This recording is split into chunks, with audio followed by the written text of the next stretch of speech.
Hi, this is Ruby Chisholm, and I'm here on Ruby and Friends on YoungBoss.tv. And today we have a special treat for you guys. Today I want to introduce you to one of my good friends. Her name is CeCe Antoinette, and she has done her resume is just phenomenal. We were talking backstage, and her resume is just phenomenal. She's a star, entrepreneur, teacher, writer, and you name it, and she does it, and I love it. And she's a black female actress and entrepreneur. Right, and I love that. How you doing? I'm doing fine. Thank you, Miss Ruby, for inviting me on your new venture. Miss Ruby and Friends. I'm the and Friends. That's Ruby. I'm the and Friends. But I love that. You know, you got to have a pot. And young boss. What? Say what? Young boss is in the house. So tell me. Well, first of all, how did you we going back? How did you start this journey that you're on now? See, now we can start talking about things because Ruby and I have known each other for about 6 months.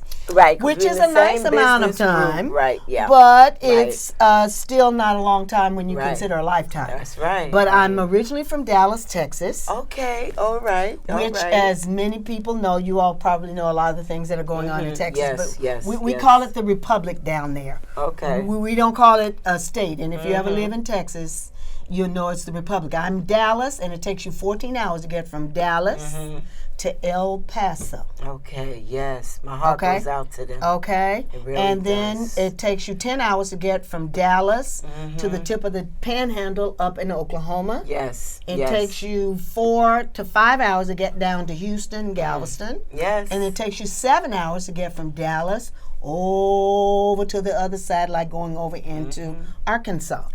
Okay. So it's a huge state. It's got all kinds of weather and that sort of thing. Yes. But my mother was an actress also. My mother's name was Naomi Marie Bruton. Okay. Yes. Okay. And she was born in Oklahoma. We were talking about this out here with one of the other producers for one of the other shows. He wasn't a young boss though. Yeah. But we were talking about tribes, and he was talking about his tribe from Florida. Okay. And I was saying that my grandmother's tribe, Choctaw, being from Oklahoma. Right. My grandmother was born in 1906, which Oklahoma wasn't even a state the year that she was born. I think they became incorporated as a state either in 1906 or 1907, right about there. Okay. My grandmother lived to be 107. Oh.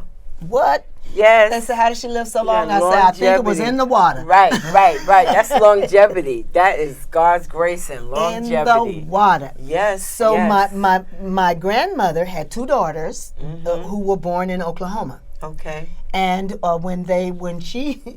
if anybody ever been to Oklahoma or never, Texas, when they say farm road, it really is. And all the farm roads have 4 digits. So you know it's an official farm road if it has 4 digits. So I can imagine my grandmother back in, my mother was born in maybe 26. So my grandmother was in Dallas, so she must have packed her bags, and Thick Pin on Charlie Brown and Peanuts, how you'd walk and the dust just would come up around. I would imagine my grandmother was that way, walking up that dirt road coming out of Oakland. That's right. She said, but I got to get up out of here. But look who she produced. Look who she produced. Well, my mother was an actress. Okay. And the main auditorium in Dallas is named for her. The Black Academy of Arts and Letters is named a 1,700 seat in auditorium in Dallas for her. My younger brother was a Broadway dancer. He worked with Bob Fosse. So it's in your blood. It's in the DNA. It's in the DNA. It's in your blood. It's in there. If I try to get away from it, no, you can't. And it's your passion and your love. It really is. I knew that there was something different when I met you at the meeting. And everything at the business meeting, I knew there was something different and something unique, but I didn't know what it was. But I remember leaving that meeting that day saying, I'm going to get to know her. And I felt the same thing about you. Different. And I think with the hats, and I have hat head. Yes. If you ever need a model. Yes. A hat model. Yes. Really, I can wear virtually any kind of hat. Okay. And make it look good. Okay. So just remember that. I'll make sure to wear black. Oh, yes. Just to model the hat. Of course. You know, but you need a model when you go to some of these little shows. Yeah, Seriously. of course. I'll bring my books, you bring your hats. Yes. And we'll do a little turnabout fair play kind of thing. And speaking of books, let's see. Oh, you want to talk about the books? I want to talk about this book. And I like it because it's Brown Gals Rising. Not girls, young people. Not girls. Gals. Brown Gals Rising. And she wrote it. Tell us a little bit about your book. And this is the poetry of becoming, or the poetry of my lifetime. Okay. And it is, my first book of poetry was a book called Just As I Am. I love that. This actually was the original cover. Back in 1984, this was published in 84. Okay. So you can imagine this cover with a photograph cost me a fortune. Right. Okay. Right. I ran out of covers, and I still had some insides. Okay. So I asked the same little brother, who was the dancer for Bob Fosse, who was also an artist. Okay. I said, "Can you design me a little cover for my book?" So he designed this, and all the little covers that I had left, I put inside of this and had them mounted like this. So this actually is hand painted. I painted these. He did the artwork. So that's Just As I Am, and that's the first one. This is actually getting ready to come back out as a re-edition because people are asking, what else have you done? And what is Just As I Am about? Poetry. This is poetry from the young days. Yes. Poetry from the young days. Okay. And when I say young days, yes. you know, we have the teen years. Oh, yes. You know, when you're writing poetry, and poetry is so personal, I feel, that sometimes people don't even know that you're a poet. A lot of people are poets, and they're doing it, you know, quietly because it's so personal. Right. And it's a way to release your feelings, the tension, right? Your thoughts, and then you have a little book, a little journal, and you'll put it up, put it under your pillow, and put it someplace where you don't want nobody to find. Nobody to know. Because I don't want anybody to read this right now. This is right. And then when you're ready, and some people are, yes, some people aren't. Some people keep their poetry inside their hearts and inside their journals. Right. And either way, it's okay. It's okay. Either way, it's okay. Because it's yours. Because it's yours. Yeah. So this is poetry from the early years. I call this a snack pack. Because it's only a snack pack. A snack pack because it's only 37 pages. Right, a few pages. A few pages, but it's got some stuff in here that, you know, when people read, they say, "Boy, for a young mind, you really thought of that."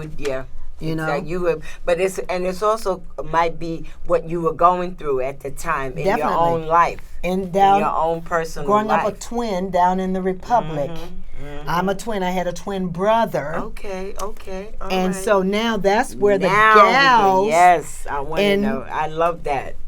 And you know, I find this. I thought it was a Southern thing. You know, all of Southern, they can, and how you gals doing today? Yes. And you're supposed to feel good that they've asked you. Right. And no matter what you've done, how educated you are, no matter what you've accomplished, you can go around the world and you come back and you still become. You can have a PhD behind your name, and then how you gals doing today, and you become that. So Brown Gals Rising is for me. Okay. I like to turn things on their ear. Okay. I like to turn them upside down. Okay. So you're gonna talk about that. Yes. And so there's insinuation, brown about color, gals about femininity, and rising about in spite of all that. Yes, look at him. Black girl magic, you know, all that. We rise. That's what this is all about. We rise. And I would be remiss if we didn't take a moment right now and lift up Toni Morrison. Toni Morrison, yes. In this moment. Yes, and actually thank you, young boss, because you know what? I don't know if anybody else is capturing this on this day, but that's what we're doing. For Toni Morrison. For Toni Morrison, yes. Let's just take a moment, yes. Because that sister was great. Yes, she was. Yes. Rising. Yes. So that's where the title of that comes from. Now this, because I'm a writer and also an actress. Okay, right. Exactly. I didn't know that.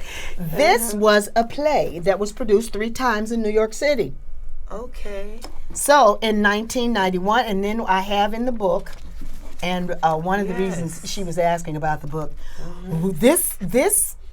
the mystical journey of this has attracted some really, really, really wonderful people. Okay. The first production had a young guy by the name of Curtis Cook in there. That's him right there. I don't know if you can see him.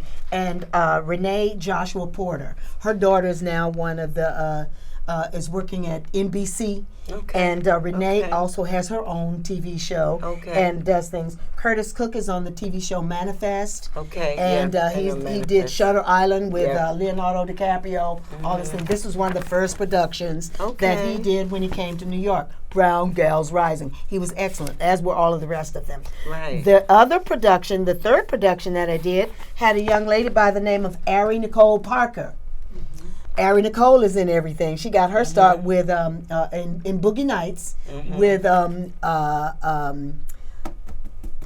And there Wahlberg with Wahlberg, and then the older guy that was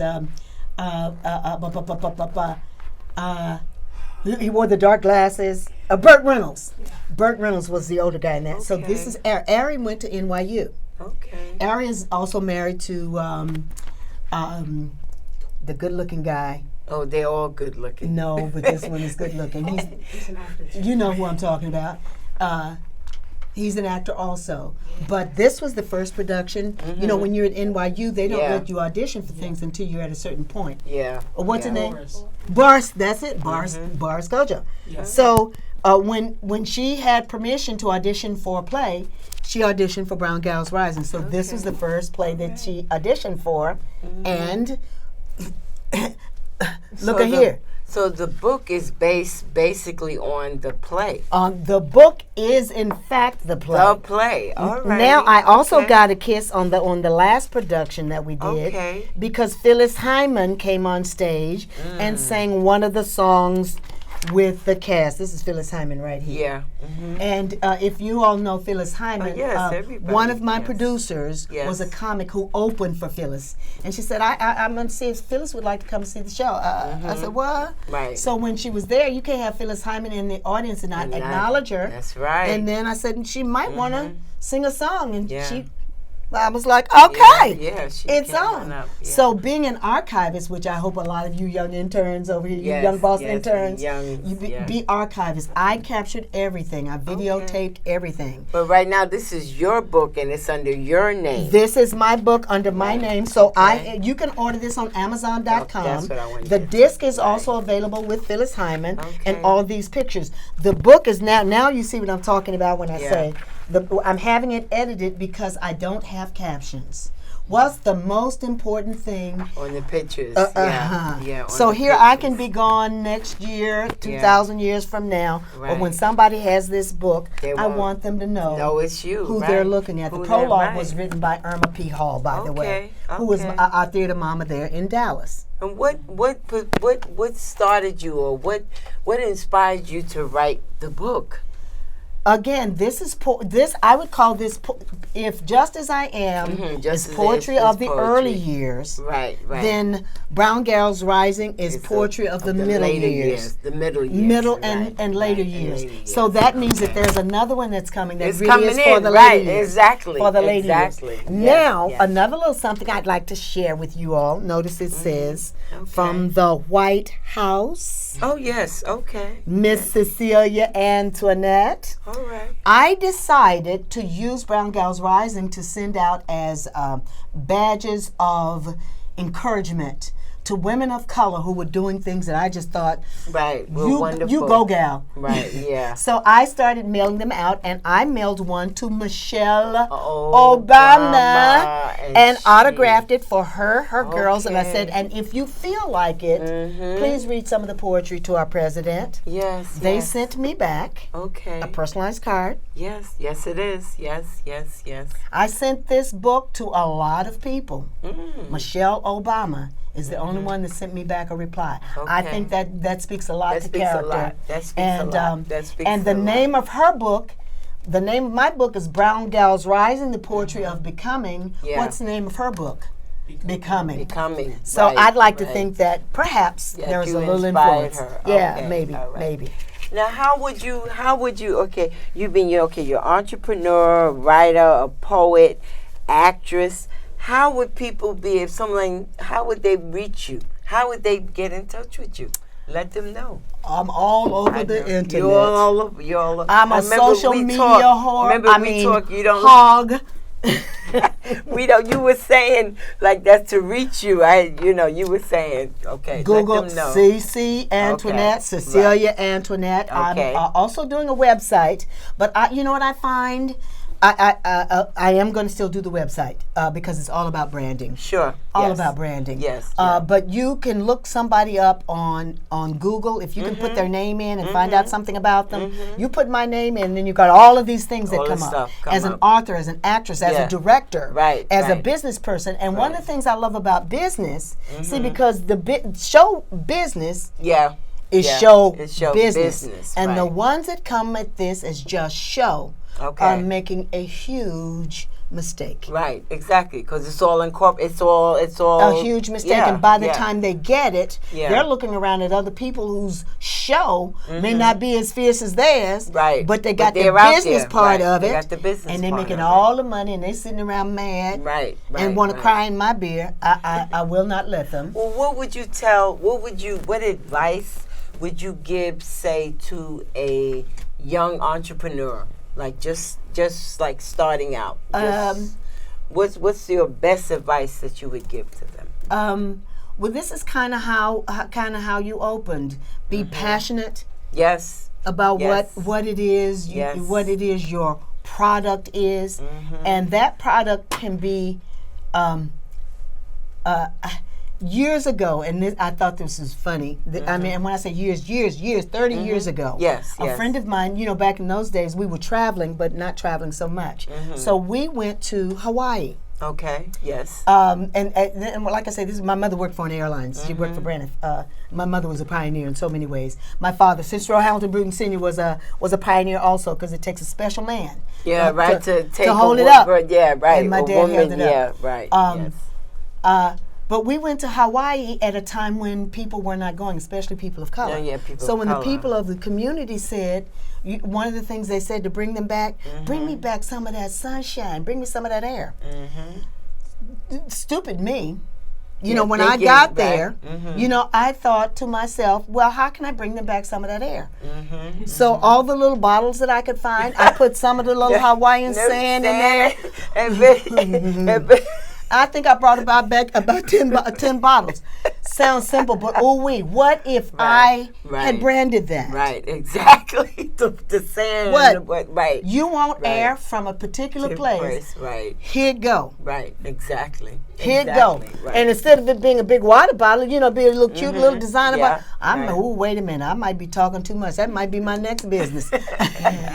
Because people are always going to these destination weddings, and people want something back. They want something from it. Yes, they want something from it. They really do. So I would suggest be passionate. Don't be led by the dollar sign. Okay. Right, 'cause that's important. Be guided by your passion to the dollar sign. Don't let the dollar sign guide you to your greed. I agree. I agree. If I see people all the time and they get greedy, and we see it. I mean, it's unfortunate, but capitalism, and I don't have a problem with capitalism, but we're seeing the effects of it right now. Yeah. It's kind of warped in that the less than 1% have everything, right, and the rest we have nothing, and 99% have what's left. Right. Exactly. So it's like, okay. So then you got to figure out with what's left what to do. Now, it cannot stay, cause and effect says it cannot stay that way always. That's the good news. Right. After great evil, great good. So everybody who can stay true to themselves and what their business is or what their passion is, on the other side of this storm, can look forward to a rainbow of benefits and riches if they can stay true to who it is they are and what it is they do. Yes. Oh boy, this is I'm telling you. And one of my other, and you're one of those people. You have a kind heart. Do you know what I mean? Thank you so much. And Ellen DeGeneres, I have 2 happy hours of the day. Ellen DeGeneres in the afternoon, and I love The Price is Right in the morning. I'm sorry, those are just my happy hours. I can just turn it on. And doesn't matter what's happening, win, lose, or draw. I'm gonna giggle. Go into those 2 hours, and I'm gonna feel good. And as soon as it's off, I gotta turn it off because what comes on after that is the news. But Ellen has the saying, "Be kind to one another." And you watch her show, and you can watch her give away thousands of dollars to an individual that she feels that she wants to give it to, and I can only speak for myself, and there's something about me that feels good for them too. I do too. I don't feel like, well, that should have been mine. No, don't be selfish. What's mine is What's mine is mine, and it's for me to get up. If it has your name on it, get up and go get it. Thank you. Get up, rise up, and go get it. Thank you. And if it's out there with me, and I'm a hustler now.